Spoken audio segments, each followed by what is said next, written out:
안녕하세요, 여러분. 오늘은 석류 이야기입니다. 석류하면 많은 분들이 이렇게 생각하시죠. 여성에게 무조건 좋다더라. 항산화가 강해서 젊어지는 과일이라더라. 호르몬에도 좋고 혈관에도 좋고 암도 막아준다더라. 그런데 여기서 정말 중요한 게 있습니다. 좋은 점은 분명히 있지만 광고가 앞서가면 과장이 되기 쉽다는 겁니다. 석류에는 폴리페놀 식물성 항산화 성분, 특히 푸니칼라긴 석류에 많은 대표적인 폴리페놀의 한 종류 같은 성분이 들어있어서 항산화와 염증 조절과 관련한 연구가 있어요. 다만 특정 질환을 치료한다거나 호르몬을 확실히 올린다는 식으로 단정하는 건 근거가 충분하지 않습니다. 오늘은 딱 세 가지만 정확히 말씀드릴게요. 첫째, 석류의 실제 장점. 둘째, 과장 광고를 구분하는 법. 셋째, 누가 조심해야 하는지입니다. 먼저 석류의 장점부터 보겠습니다. 석류의 핵심은 항산화입니다. 우리 몸은 나이가 들수록 산화 스트레스, 몸 안에서 세포를 지치게 하고 손상을 일으키는 반응에 더 자주 노출됩니다. 이럴 때 과일과 채소에 들어있는 폴리페놀 같은 성분이 도움이 될 수 있는데 석류도 그런 범주에 들어갑니다.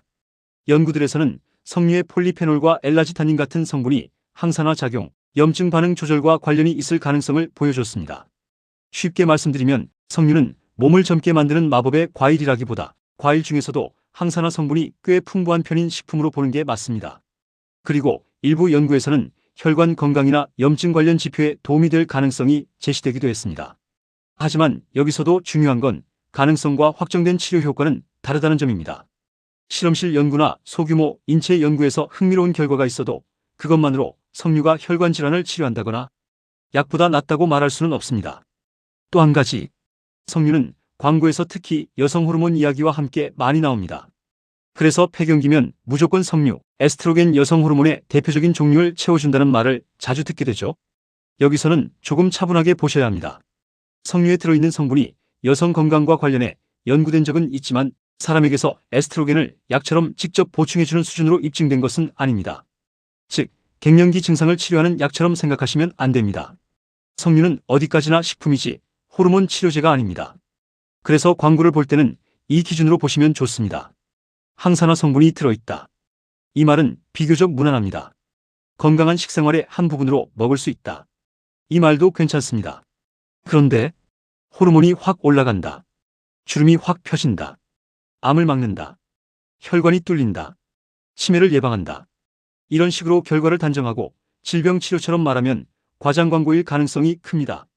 NCCIH, 미국 국립보안통합건강센터도 석류는 전반적으로 식품으로 먹는 경우는 괜찮지만 건강 효과를 너무 확정적으로 말하는 데에는 주의가 필요하다는 취지로 안내합니다.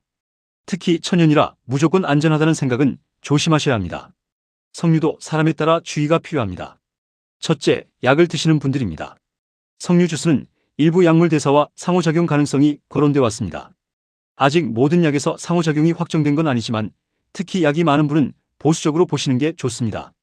MSK, 미국 메모리얼 슬론 캐터링 암센터는 석류와 약물 상호작용 가능성을 언급하고 있고 메이오 클리닉 관련 안내에서는 일부 칼시뉴린 억제제, 장기 이식 후 면역 억제를 위해 쓰는 약물군와 함께 석류를 피하라고 설명합니다. 쉽게 말씀드리면 면역 억제제, 일부 혈압약, 콜레스테롤약, 항응고제, 피가 너무 잘 굳지 않게 돕는 약 또는 여러 약을 함께 드시는 분은 석류 농축액이나 진액, 즙을 매일 많이 드시기 전에 담당 의사나 약사에게 한번 확인하시는 게 안전합니다. 상호작용은 무조건 있다가 아니라 약 종류에 따라 확인이 필요하다가 더 정확한 표현입니다. 둘째, 알레르기 체질인 분입니다. 석류는 흔하진 않지만 알레르기 반응이 보고되어 있습니다. 드시고 나서 입안이 가렵거나 두드러기, 복통, 숨이 차는 느낌이 있으면 중단하고 진료를 보셔야 합니다. 셋째, 당분 섭취를 조심해야 하는 분입니다. 석류 자체를 알갱이로 적당히 드시는 것과 달게 만든 석류 주스나 농축액을 마시는 건 다릅니다. 시중 제품은 설탕이나 농축 과즙이 많이 들어간 경우가 있어서 혈당을 신경 쓰는 분은 석류가 몸에 좋다는 말만 보고 많이 드시면 오히려 불리할 수 있습니다. 이 부분은 석류만의 문제가 아니라 과일 주스 전반의 공통주의점이라고 보시면 됩니다. 그리고 암 예방이나 전립선 건강 같은 이야기도 가끔 나옵니다. 이 분야도 연구는 있습니다. 다만 메이오 클리닉에서도 일부 초기 연구는 흥미롭다고 보지만 아직은 어디까지나 예비적 결과 수준으로 보는 것이 맞습니다. 그래서 석류가 암을 막아준다 같은 말은 너무 나간 표현입니다. 그럼 어떻게 먹는 게 좋을까요? 제일 무난한 건 생과일 형태로 적당량 드시는 겁니다. 알갱이째 드시면 과즙만 마시는 것보다 과하게 마실 가능성이 적고 식사에 일부러 넣기 좋습니다. 주스로 드신다면 한 번에 많은 양보다 작은 컵 정도로 양을 조절하시고 무가당인지 농축액이 많이 들어갔는지 건강기능식품처럼 과장된 문구가 붙었는지를 꼭 보세요. 그리고 제일 중요한 원칙 하나. 석류는 보조식품이지 치료제가 아닙니다.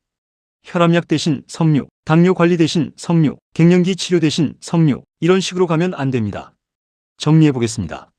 석류의 진짜 장점은 폴리페놀, 푸니칼라긴 같은 항산화 성분이 들어있는 과일이라는 점입니다. 하지만 과장되기 쉬운 부분은 호르몬을 확실히 올린다, 질병을 치료한다, 암이나 치매를 예방한다 같은 단정적 표현입니다. 이런 말은 현재 근거 수준을 넘어선 광고일 가능성이 큽니다. 또 주의할 점은 약물 상호작용 가능성, 알레르기, 그리고 주스 농축액의 당분입니다. 특히 약이 많은 분은 꼭 한 번 더 확인하셔야 합니다. 마지막으로 한 문장으로 말씀드리면 이렇습니다. 석류는 몸을 확 바꾸는 특별식품이 아니라 잘 고르고 적당히 먹으면 도움이 될 수 있는 항산화 과일입니다. 이 기준만 기억하시면 광고에 흔들리지 않고 훨씬 안전하게 드실 수 있습니다.